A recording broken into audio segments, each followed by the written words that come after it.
and Minister Scindia to Fraunhofer last year.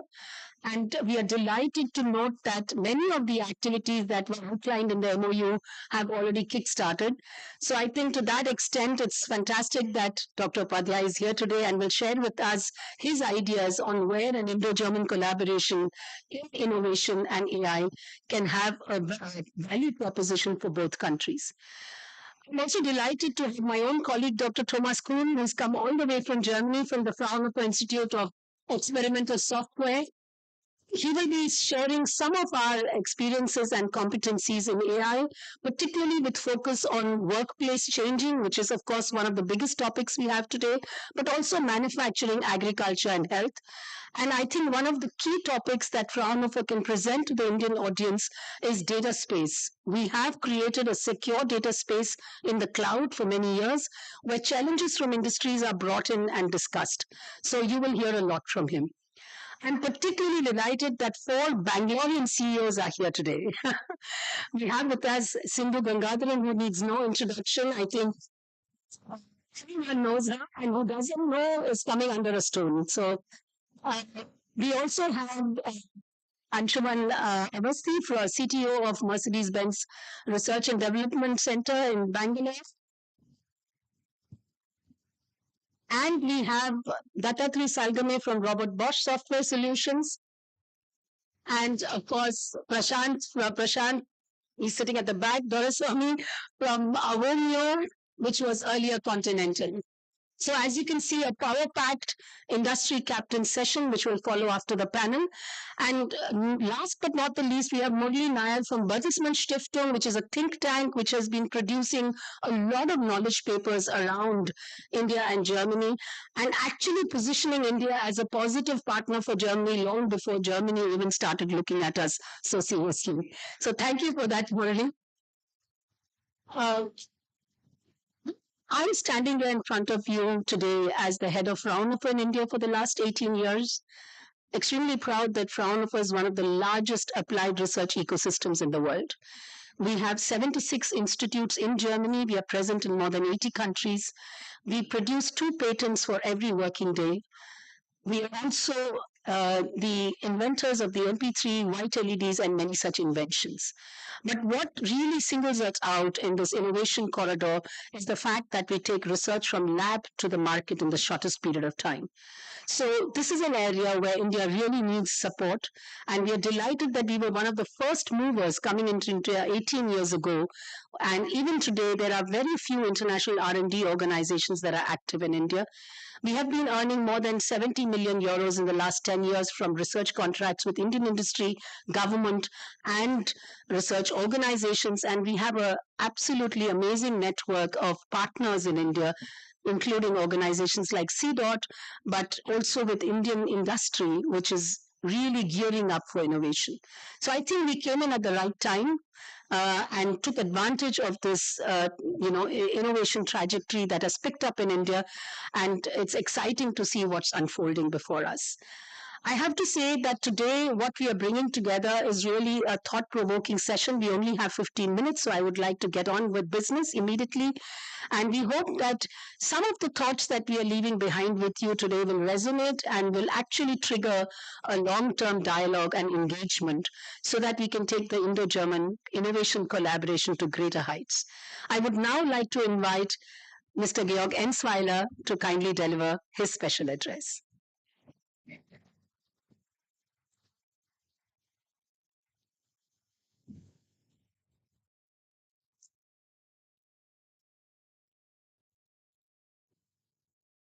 Good morning, ladies and gentlemen. Dear Ananiya, Minister Sinemus, I don't know whether it's maybe that we are just as crazy as you are sometimes, that we are big fans of Fraunhofer here in India. It's always delightful to be invited by you here in India. You do amazing work here in the country. I wish, we'd have several Anandiyas here in the country to multiply your efforts. So thank you very much for the invitation. And I'm impressed by the distinguished panel of speakers today and of panelists here.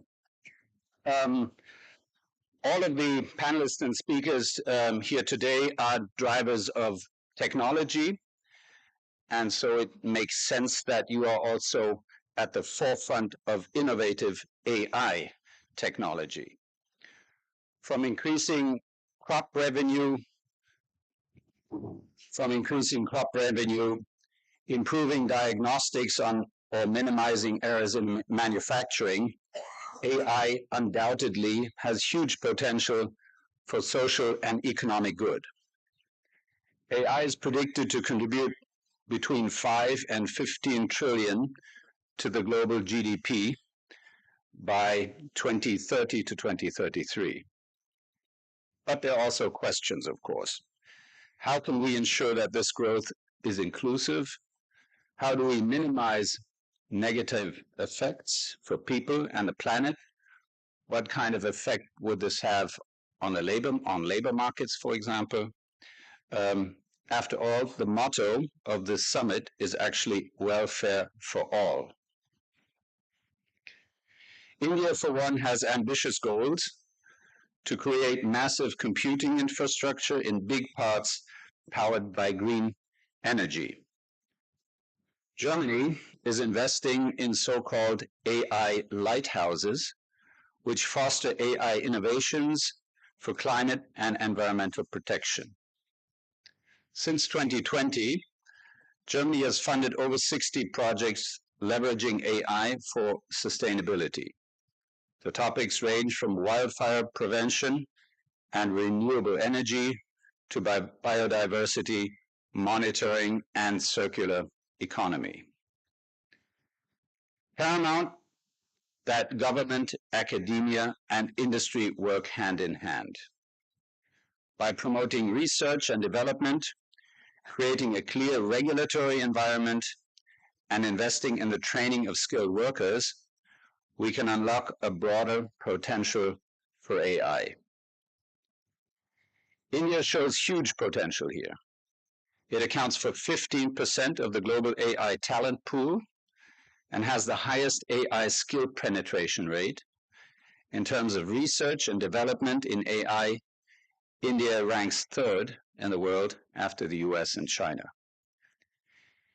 India and Germany, with a long-standing scientific partnership, are natural partners in creating solutions that are sustainable and inclusive for all. Hence, only 2 days ago, Ministers Vaishnaw and Wildberger launched the India-Germany IA Pact, a new partnership focused on implementation-driven collaboration across government, industry, research, skill development, and innovation.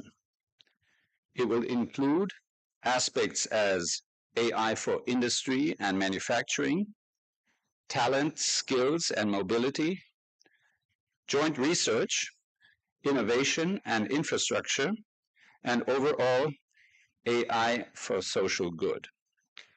So I very much look forward to the discussion of today's session, that it can give food for thought on this most relevant topic. Thank you again for the invitation, and I wish all of us an interesting discussion on many of these pertinent topics. Thank you.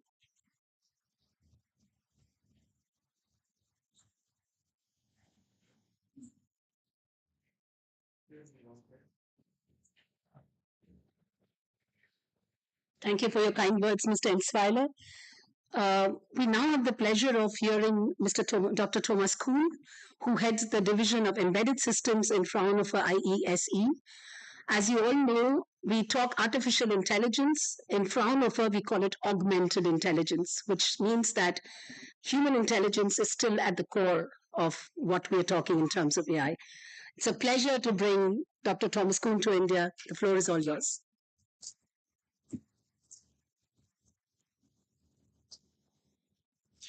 Yes, thank you for inviting me.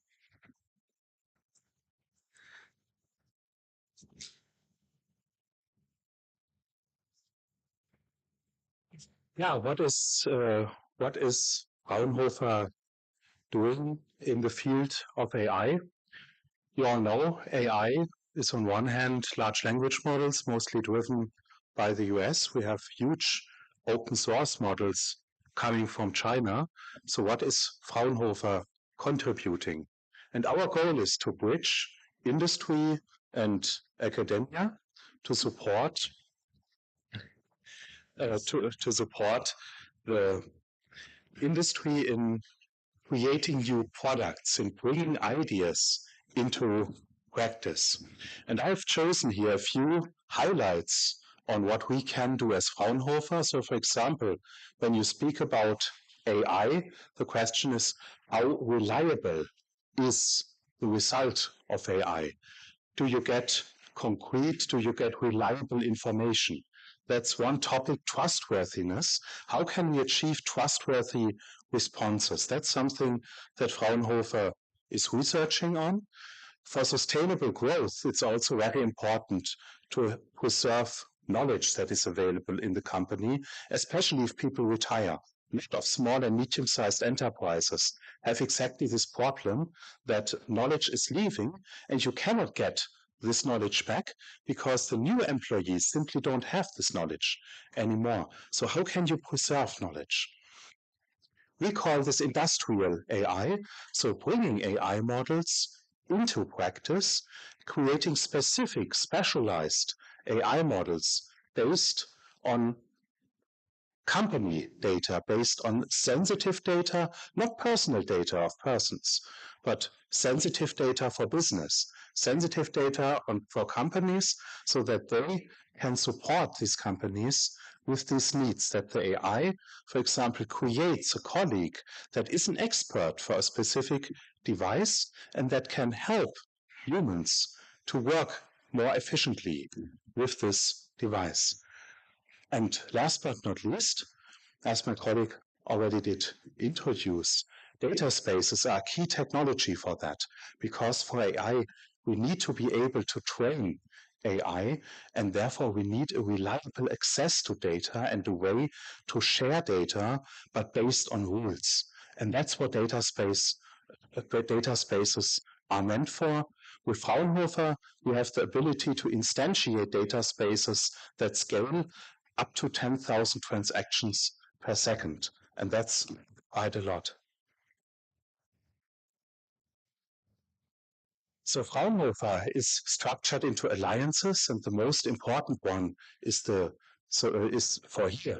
Big Data and the Artificial Intelligence Alliance. So we have more than 30 institutes that team up in creating AI strategies, each institute with its own field of competence, but all of us support best practices, studies, expert opinions, and we support all companies in creating new solutions. And as you can see, we have a lot of fields that our institutes are working on: life sciences, healthcare when it comes to diagnostics, to personalized medication, logistics and mobility for optimizing supply chains, making them more resilient, production and industry 4.0, very important. We also need to keep production in Europe to remain resilient. So it must be economic to produce in Europe.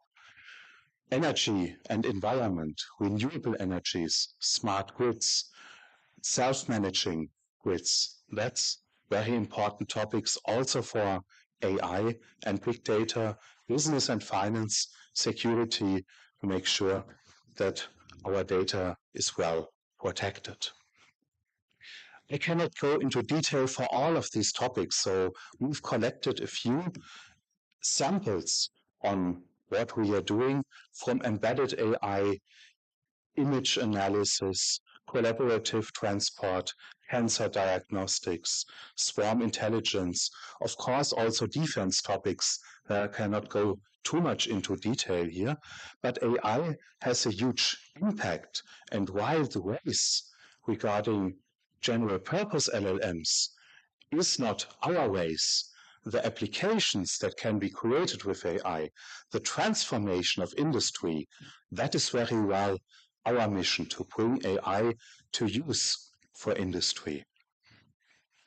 and therefore also to use for all. And then we are back at the topic of this event here, welfare for all and happiness for all, because every industrial revolution in the end did yield much more wealthiness for everybody. I have brought some highlights, and I promise I won't go into details here, no worries. So the virtual colleague is one thing that is important when people leave companies. We have expert knowledge, we have experience, and this is very hard to preserve. So just imagine a virtual colleague that follows the people in the field, that learns from them, and that keeps the knowledge in the company once this person leaves, so that the company knowledge is retained. That's one project that Fraunhofer is doing in the field of AI to support industry and also small and medium-sized industries. Trustworthiness, that's very important. We all know that AI is not perfect, and probably some of you have already tweaked the AI maybe a little bit on purpose to see, okay, how far can I go with that? AI basically is stupid. It has a lot of knowledge, but it has no understanding of that. Trustworthy AI means we observe, for example, the field of use for a specific AI model and track whether we are leaving this field.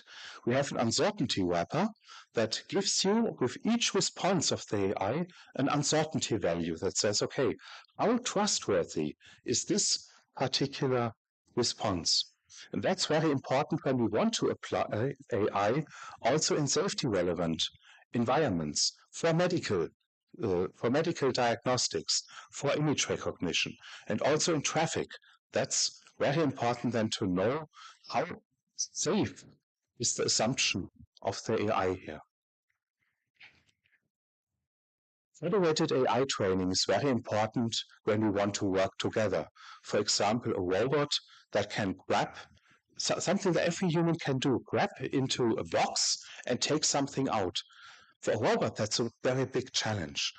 We can train robots to do that, but it's much more effective when we can do a federated training, when everybody can contribute data, and in the end we receive one model, but one model where you cannot derive any sensitive data back because nobody wants to share. So nobody wants to share their secrets. So that's where that's what data spaces are meant for. We share data based on rules. We can provide data just for training of AI. Nobody will see the raw data for that. We just use it for training of AI. And here Fraunhofer is researching both governance policies and efficient implementations of cross-company data spaces. So that's my pitch, my motivation. I hope I was able to give you some ideas, some insights in what we can do with AI besides of OpenAI. I think Sam Altman is not here, so I can't say that. They're doing great things, but there are also great things that can be done in addition to that. Thank you.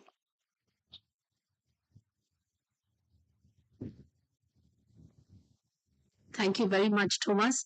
This was just an appetizer, as you know, we have very limited time, but anybody who's interested can visit our stand, where we've also demonstrated some of use cases in AI and agriculture, and also in AI and medicine and AI in manufacturing. You're welcome to visit us at the German Pavilion. I would now like to invite the CEO of Center for Development of Telematics, to share a few thoughts on where India and Germany can work together. Thank you, sir.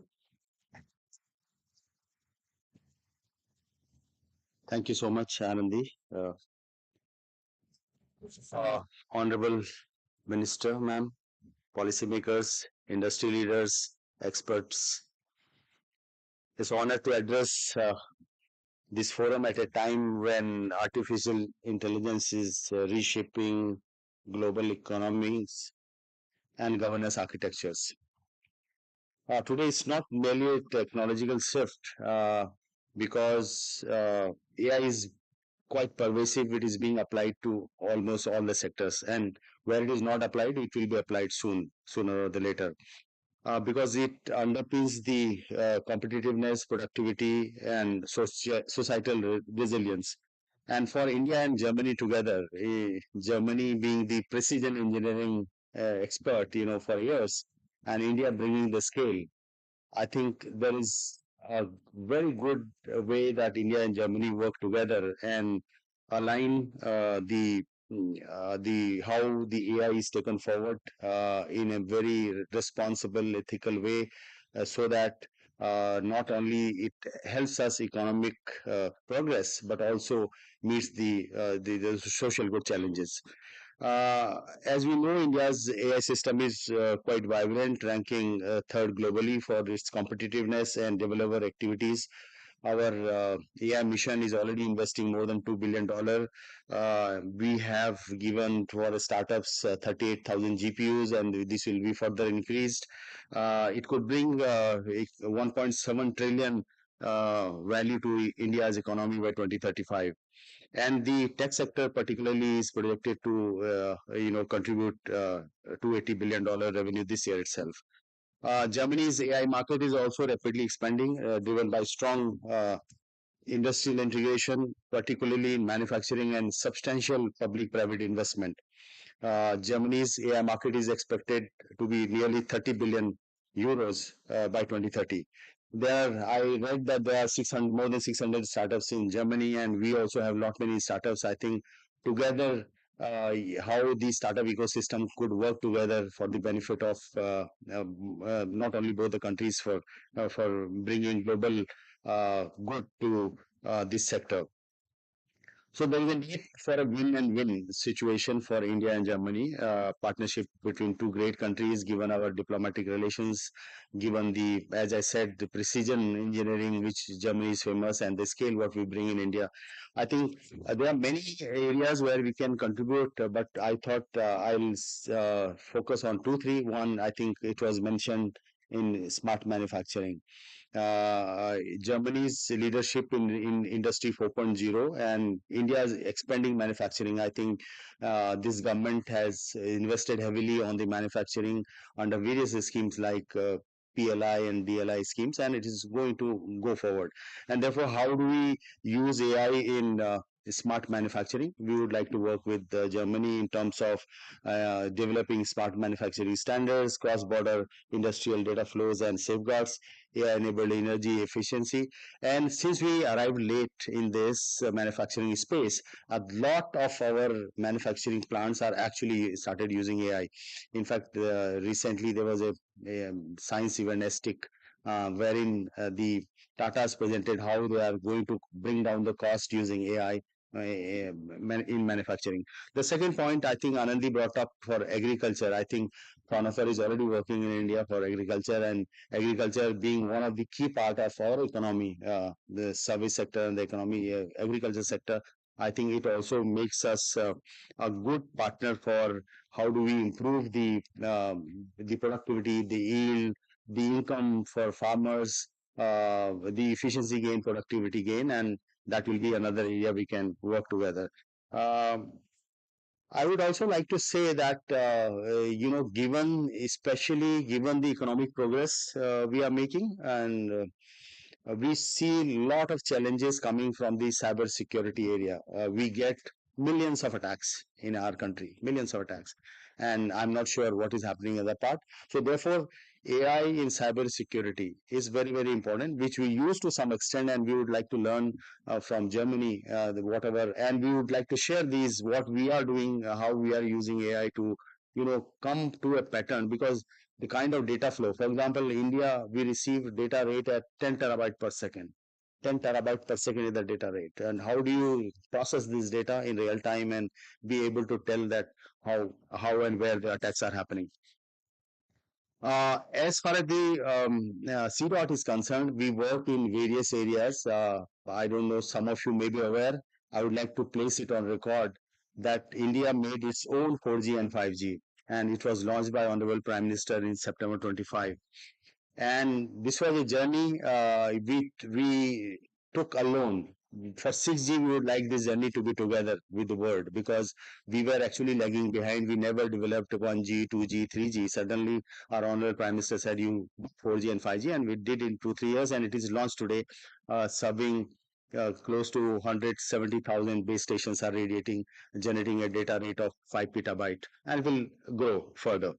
So 5G, 6G is one area. The second area is quantum, because as all we know, many of the leading economies have put a sunset date to the current level of encryptions, which will be broken because of the quantum computers, and therefore there is a need to work on quantum together. We, particularly in CDOT, we work only in quantum communication. In fact, I am the chair of the National Quantum Communication Hub along with IIT Madras. We fund a lot of research into quantum to startups. So this could be another area where we could work together. The third thing is, I'm not aware what kind of frauds happen in Germany or happen or don't happen in India. There were a series of frauds, cyber fraud calls or this type of calls. So we developed the system at India scale and are successful today in blocking. For example, I'm just giving an example of, we used to get 1 million regular international calls, and we were getting 15 million spoofed calls, 15 million spoofed calls per day. And at my gateway, in 5 milliseconds, I have to decide whether this call is a real call or spoof call. Today, we have deployed that system in India, which in 5 millisecond tells you this is a spoof call, drop it, and this is a real call, send it. So at India scale, we have developed a platform called sancharsathi.gov.in. I don't know how many of you are aware. This is again a digital intelligence platform. One side is exposed to the customers as the citizens, and the back it is connected to all kind of stakeholders. Because what used to happen, if as telecom I have declared one, let me first check time also. Yeah, I think it's happening. So one is that, if in telecom I have said this number is fraudulent, bank doesn't know, police doesn't know. So what we did, we integrated all of these stakeholders in one single platform, what we called digital intelligence platform. Once I declare this number to be a fraudulent number for any reason, it is flagged in bank, police, everywhere, so that everybody takes care. Today, when the actual financial transactions happen between A to B, there is a module which we have developed called FRI, Financial Risk Indicator. Before the money is transferred, the bank dips into the database and says this money is going to be, is it safe? So my system tells, no, it is not safe. This guy is not a safe guy. So the transaction is stopped. So we have done the fraud management at scale. We would like to work with Germany to further enhance it and how to use AI into this. And going forward, I would only say my time is over. AI should not widen inequalities. It should strengthen inclusion, productivity, and resilience. Let us ensure AI becomes a pillar of sustainable economic growth and social good. As Anandi said, we already have an MOU with Fraunhofer, which we are working together. I would be very happy that, if this partnership goes much beyond, and we together going forward, given the geopolitical changes happening, going forward together, we go and develop the technologies together for the wider social good. Thank you so much.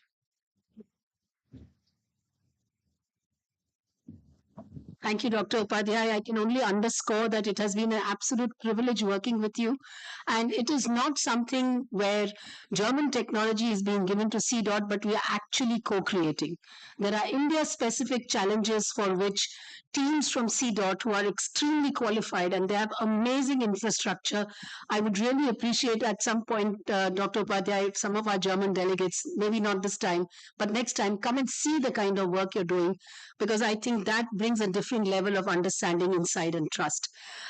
Without wasting any time, I'm sure all of you are waiting to listen to Professor Dr. Sinimus. We had her yesterday, and I must tell you that it's really amazing to see, first of all, a woman as a head of innovation and digitalization in Germany. And secondly, somebody who has really a lot of deep insights, like in the last 2 times that I've heard you, ma'am, you really bring to the table. So the floor is yours.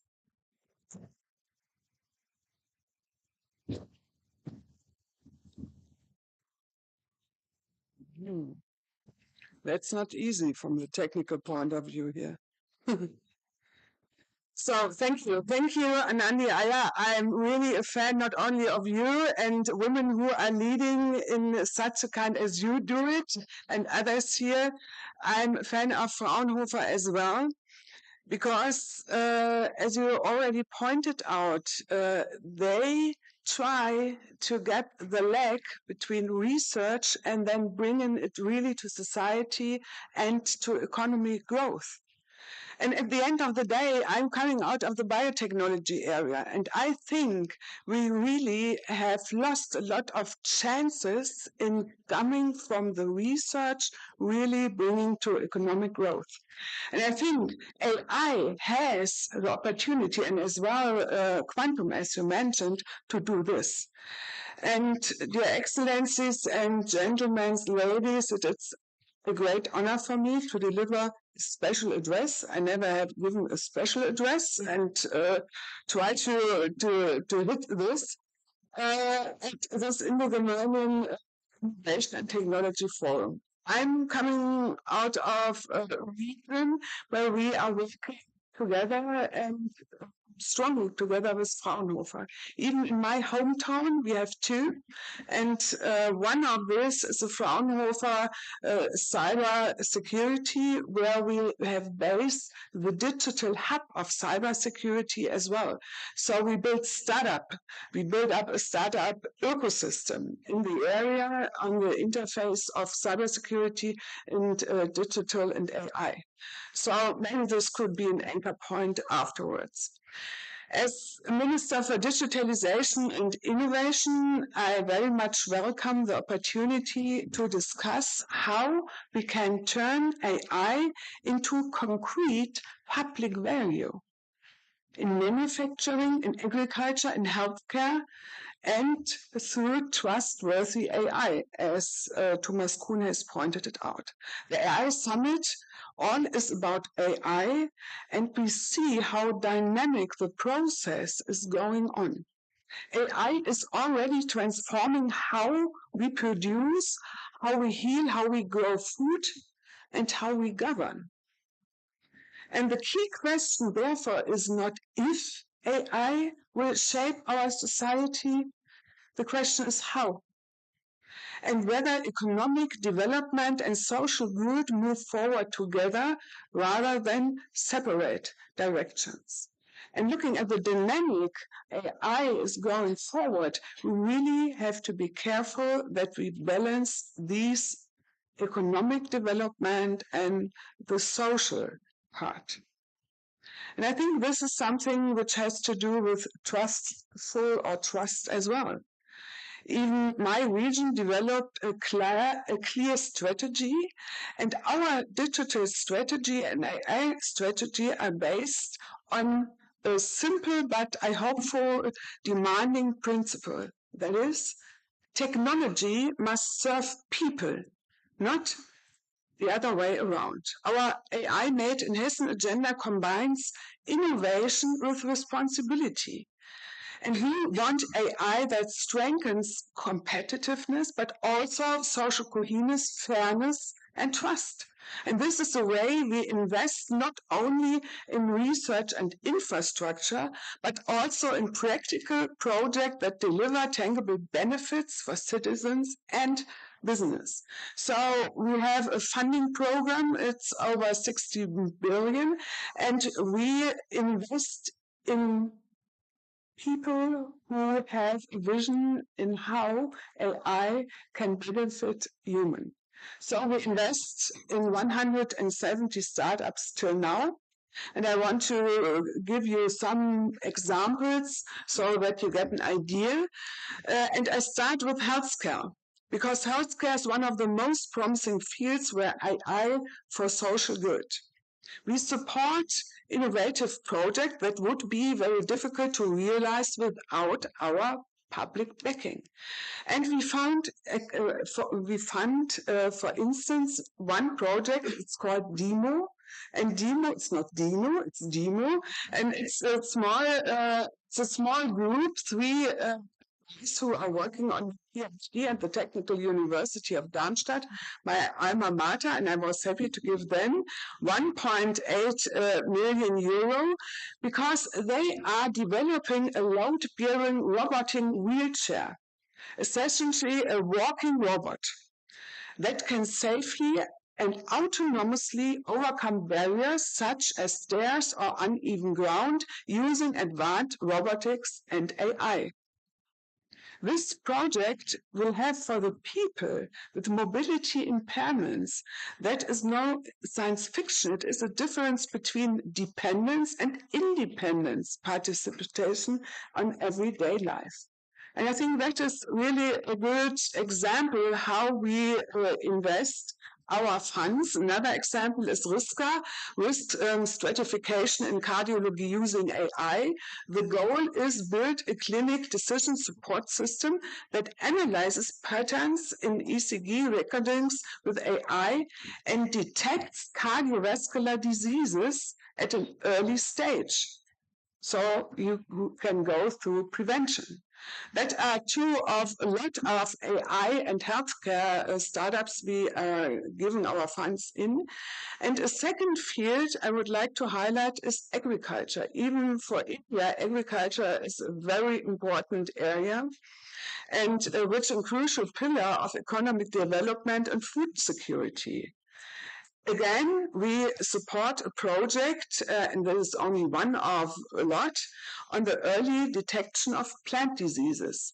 Using automated analysis of satellite data, so we even connected with the space, AI models can recognize signs of plant stress and disease at every early stage of growth cycles. So you can really reduce pesticides and analyze before the plant disease occurs. AI can, at the end of the day, make agriculture more sustainable and more productive at the same time. And I think this is something where we have to go through. Another example in our strategic agenda in the future of AI is that we set up an AI innovation lab at Hessian AI, co-funded by my ministry, and we provide a high-performance computing environment specifically for AI applications, along with advisory services for science, business, and public administration. So this is a particular focus in the startup and SME. We want to enable smaller players to develop innovation AI solutions, and we want to be, at the end of the day, in a position that trustworthy AI is not a slogan, but a practical challenge. And this is why we established an AI quality and testing hub in Hesse, a public-private company that develops methods and tools to test AI systems. So at the end of the day, the aim is to translate the idea of trustworthy AI into testable criteria and practical producers that business can use real deployments. So you can say that is trustful AI, and we give it as a trustworthy criteria. At the end of the day, I think, looking on the discussions we have had in the last days, that the Indo-German dimension is particularly important. India has shown with initiatives like ADA, UPI, and India Stack how digital public infrastructure can scale and enable innovation at massive levels. Germany can bring expertise in regulation, not too much, data protection, and quality assurance. Together we can build bridges between scale and safeguard, between innovation and rights, between economy development and social good, because we are thinking grounded on the same values, democratic values. And let me close with a conviction that guides our work.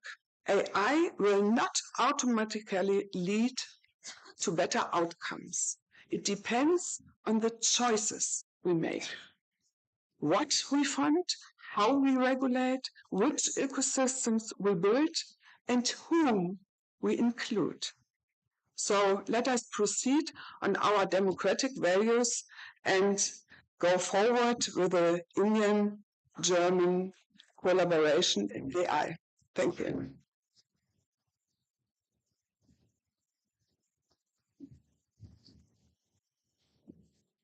Thank you so much, Professor Dr. Cinemas. It was really a thought-provoking and a very concrete talk on what we can do with AI. There's the scope for Indo-German collaboration. Without much ado, let me take forward what we on the topics that you have mentioned by inviting the four CEOs to please come on stage. Can I request Dattatri, Sindhu, Anshuman, and Prashant to kindly come up?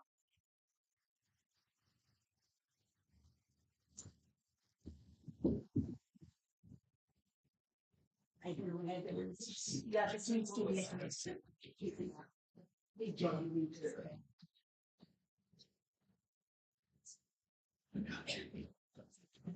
We have a few minutes to really get into the topics, and I would like to just start by very quickly saying that in the last few days, I've attended quite a few of the sessions here, and there are so many nomenclatures for AI. It's been defined as a transformational technology that comes once in several years. People give examples of the steam engine and of the internet revelation and industry 4.0, which dramatically changed the way we live and work. We are now riding an AI transformation, but complete with anxiety, with speculations, with admiration, but also with excitement. So let me take the audience through to what makes a CEO stay up at night. And let me start with Dattatri. Bosch has been a pioneer in India. You know, you came here a century ago and you've stayed on resilience in the Indian market, which has not always been very easy. And you cover a lot of base spanning across manufacturing, software, medical, and many more sectors. How does the vision board of Bosch read in terms of the AI development and the deployment? Maybe the first question, what keeps me awake in the night? The fact that you are 100-year-old, and if you are 100-year-old, the effort that you make change is also higher. So that keeps me awake at night. As Bosch, I think we are working on two sides of it. So one side, if you see, we are deploying AI into the market. If you see autonomous driving, AI cockpit, or AI in healthcare. So these are our products which go into the market. So fundamentally, we are, navigating a new business model, new behavior of consumer, and developing our products for that. On the other side, now we are using AI to disrupt long-held beliefs of how we build software, how we do engineering. So this is massive. While we are huge excitement to position our AI-centric products in the market, I would be dishonest if I say we don't have anxiety how to get over the paradigm shift of engineering and software development using AI. So these are the two edges at which we are operating now. Thanks so much. Sindhu, let me come to you. You are the world's leader in enterprise application software. One time, I remember you telling me that 97% of companies worldwide use SAP. It is already embedded in your workflows even before people are talking and wondering how to go about it. But how do you see you have a responsibility because you have a captive client base? How do you see these innovative technologies being rolled out to companies while they still have anxieties about their business? And how do you go about assuaging those fears and building in a model that works on layers that are already set and, like he said, very difficult to move right now in retrospect? Well, first of all, Anand, it's great to be here. Absolute honor to be amongst this very distinguished panelists and you and all the previous speakers who are on stage. Yeah, I think, like Dattatri said, we live in very times which are changing, particularly in technology, right? I mean, literally every day you have to open up and see what is the new LLM that's out there, right? So that's the way we live in and which we are navigating. So in that sense, this is also the assurance when we are talking about we create the world's largest enterprise application portfolio from SAP. It's a lot of trust that our customers place on us. Many of them sitting right here at this table actually on.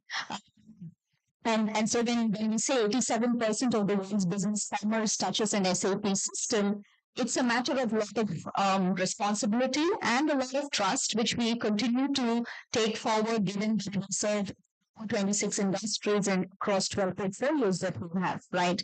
But at the same time, given the pace at which technology is changing, our responsibility also from an AI perspective is embedding AI across the core of our business processes. So if you take a process like a lead to cash or a total workforce management or a design to operate, strategic sourcing or procurement, this is what we assure our customers that when you have SAP, you run at your best, you run in the most compliant, in the most ethical, in the most responsible manner, right? And so that we center upon to make sure and protect that so the choice, we give customers also the choice to run in a secure manner, in a compliant manner, in an ethical manner, and in a responsible manner, and which means also translating, I think we heard it from several of our speakers, responsible AI. You need to be able to explain to this decision that you're making or asking the user to make, giving that explainability, the transparency, the fairness of that decision making, the auditability, right? And that becomes even more important because today, when we're talking about agentic AI, we're talking about autonomous workflows where a lot of that decision making, yes, the human is in the loop, but parts of the workflow is completely autonomous, right? And so that's a lot of the work. That's what's keeping us busy at night and mornings, I would say, and really making sure that when we say customers can run at their best in a compliant, in a secure, in a responsible manner, how do we make sure that AI, together with all the research that we're working on, still place the core of our portfolio for customers to run in a safe manner? Whether you're up at night or not, you're certainly on your toes. One person who's been up at night for several months now, and I can personally vouch for this, Prashant. Continental is now a Romeo. It has not only changed in name, but also in terms of its core processes, some of its business sectors. Absolutely. So innovation is not only in the name, it's also what you do. What is Avomio now up to and what is happening? First of all, thank you, Anandi, for having me here. I'm sure all the panelists agree. I think in India, we have moved from support ops to center of excellence. I think at Avomio, we're focusing on two things. One is certainly the value creation for our customers, for the organization, for the stakeholders. And the second is customer-centric innovation. Just to let you know, last 1 year, I think we've been able to gain efficiency improvement in R&D in excess of 20%. How did we do this? Actually, there's a cool, I think we do with one strength and core technology, be it in the plants in terms of how do we enhance the quality using AI, be it in terms of, when you product electronic products, there's always a lot of false calls, which requires a lot of efforts for you to redo that. So that's where the implementation of AI in terms of enhancing the quality. And the second is certainly driven development. I think using the GitHub, what that I was talking about, where you use this for base coding and also for developing different test scenarios and a test situation. So these are the things what we are really focusing on.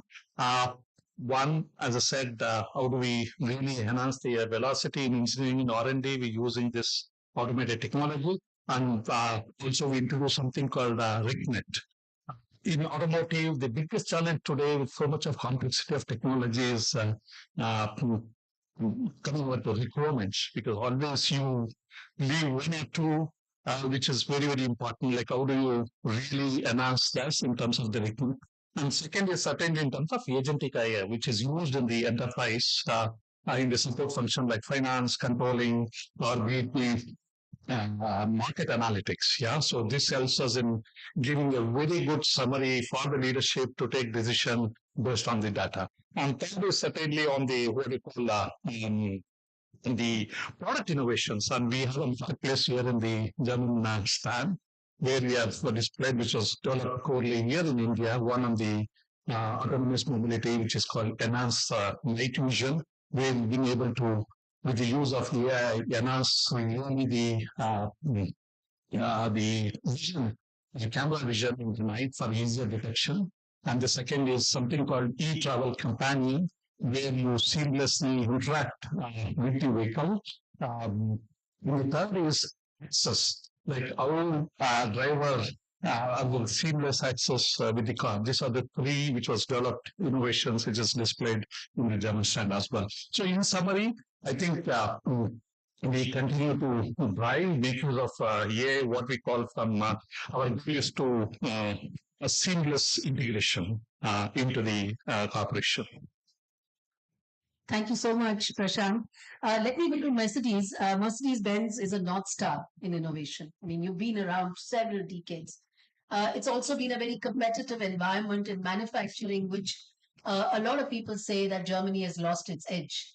But it's an old school field. So how do you bring in AI into this settled kind of operations, which is reflected in your standardized operations and very I said old school procedures. Is it challenging to get AI into it now? Good morning, everybody, and thank you, Andy, for having me here. Yes, Mercedes Benz has been one of the most innovative companies, and we plan to remain that way. Past 140 years and maybe next many 100 years. AI as a technology is not a challenge. We don't see any technology as a challenge, and we have been using it. I think, if I'm not wrong, Mercedes-Benz was the first automotive company to bring AI into the cars in 2019 itself. So if you have been driving cars from 2019, you must have experienced AI there itself. Today, our focus is multi-fold. For example, we want to offer technology to our customers. That means you drive the car and you experience AI in the car, the way car behaves, the way you interact with the car, etc. And the way products are behaving, that you didn't see it. And the second part that we also are using AI and planning to use is that we tighten our operations using AI. We want to bring operational efficiency using AI, and many things happening. Agentic is one such thing we trying to evaluate or implement how it can bring benefit to all of us. So, yes, I mean, AI as a technology is very exciting because it's, sometimes you feel that it's making so many things redundant. I think that's now and then has done the same thing and same impact. So we're looking forward to going ahead with this and using it. And of course, MBRDI in Bangalore is playing a very big role into this process. Yes, it is. The 2019 application was largely developed in India by our center, by our AI experts back then. Yeah. And in fact, I've heard Manu say that every Mercedes-Benz today has one component or one application coming in from your Bangalore outfit, which is fantastic to do. The same goes with Bangalore. Some bit of India. Yeah, we have another 5 minutes, and I'd like to use this for a rapid fire round, talking about India. So, we've always heard about the big combination of manufacturing excellence in Germany, engineering, scale and speed in India. Let me ask Dattatri, is this heightened German interest in India, is it offensive or defensive given the I would say it was long overdue. I think given the capabilities of the two countries and the common ethos that we share, for reasons unknown, we played it very low, while many others played it significantly high. So I think now we can collaborate on many dimensions, not just the precision engineering of Germany, much more than that. Because the pragmatic approach Germany brings in to solve problems from the first principles is what is required now. Because we are in a phase where we have to cut the noise of AI and to marry the substance of AI.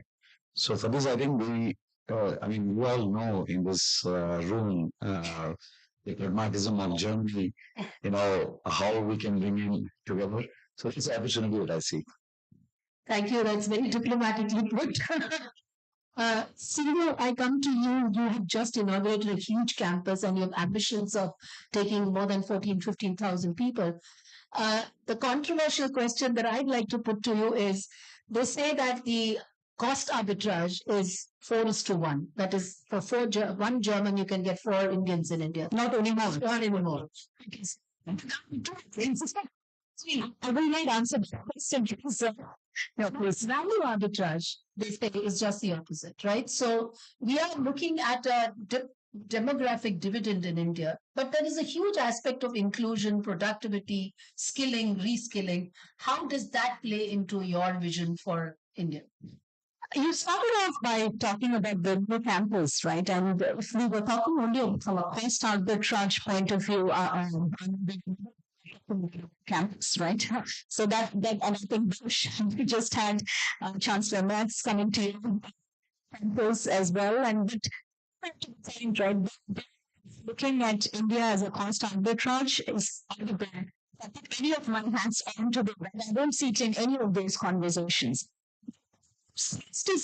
Let's not be today when you look at you mentioned GitHub Copilot, and if I just look at Cloud Code, the latest opus that we have, the speed at which you can do things is of course changing, but what it means also is experts can focus on high value focus areas, right? And high value domain use cases. And this is the beauty of the pace at which innovation is going. And this is also why companies like SAP or anybody else here in this table are invested in India, because we want to bring the best of countries and we serve customers all over the world. So we really want to bring the best. And the pace at which our people here in India are able to take forward, understand the context, drive forward things, drive the product leadership, creation of IP. It's the change we are talking about. And that is why we are all so bullish on driving this kind of innovation power from India for the world.